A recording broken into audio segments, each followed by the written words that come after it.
Hello, everyone. My name's Chris. For those who don't know me, this is Science Corner. Today, we're going to give you four different episodes of Science Corner. We're going to educate you all in a light-hearted way, just a 5-minute intermission. So the first session, the first episode, is all about wind. We're going to look at wind and how it affects our headset. And more importantly, how does wind affect microphones? So we're going to do some demonstrations for you. So before we do that, let's back up a little bit and understand how does sound propagate from the mouth into a microphone. When you speak, when I speak, we push air out of our mouths. This causes a bunch of pressure waves to go forward from the mouth, and that's basically what speech is. And then a microphone sits at the other end of there. That is a diaphragm. A diaphragm is picking up these incoming pressure waves and moving forwards and backwards, and that pushes a electric coil through a magnetic field, and that actually generates electric field. So the upshot is, as I speak into a microphone, the thing vibrates, electricity is generated, everyone's happy. Now, when I typically speak into a microphone and I start to monitor the results, I'll get something that looks like that on the screen, a nice, pretty frequency graph oscillating up and down as I talk. The problem comes now when I take my headset outdoors into a windy environment. It just so happens that if wind is propagated out to the microphone basically perceives that as speech. It tickles all the same parts that speech does. It actually does worse than that. It saturates the microphone and stops it working. And that's a big problem for our headset, given that we are a speech-driven headset and we work outdoors a lot. So let me show you a little demonstration of this.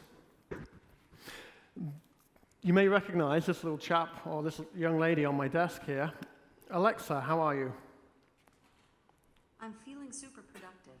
I've set a gazillion timers, and now I'm brushing up on my Klingon. Thank you, that was quite the interesting response there. Now, watch what happens when I start to do this to Alexa. Alexa, how are you? Alexa, what time is it? She doesn't respond. Alexa, what time is it? It's 10:19 a.m. So this effect of wind blowing over microphones doesn't just affect our headset, it affects just about every microphone system out in the world.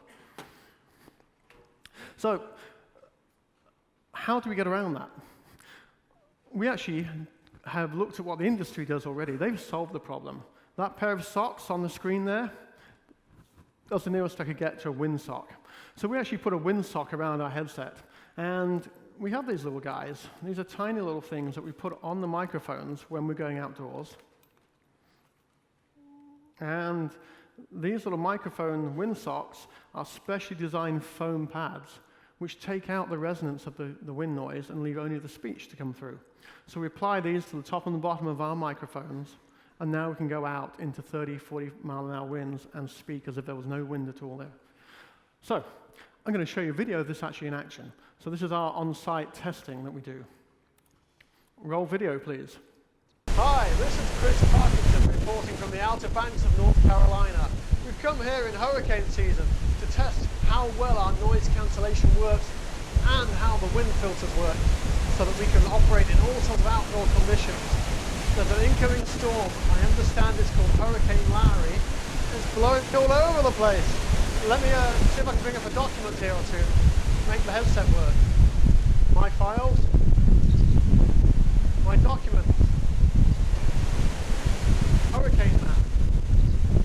Well, there it is. There's the map I was worried about. This hurricane's coming in strong, so I better get out of here.